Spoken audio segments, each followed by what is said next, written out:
வணக்கம் மக்களே. சமூக பணியாற்றும்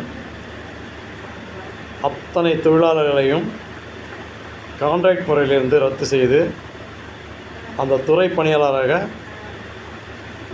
விஜய் அவர்கள் அறிவிப்பார். இந்த தேர்தல் அறிக்கையில் மக்கள் எதிர்பார்க்கும் ஒன்றாக இருக்கும்.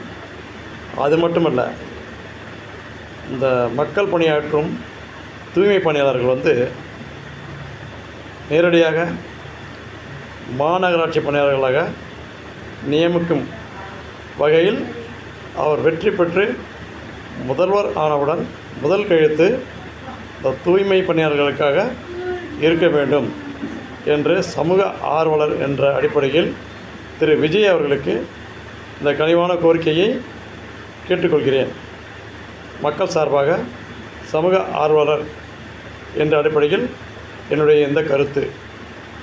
இதை விஜய் அவர்களுக்கு செல்லும் வகையில் பகிருங்கள். நன்றி.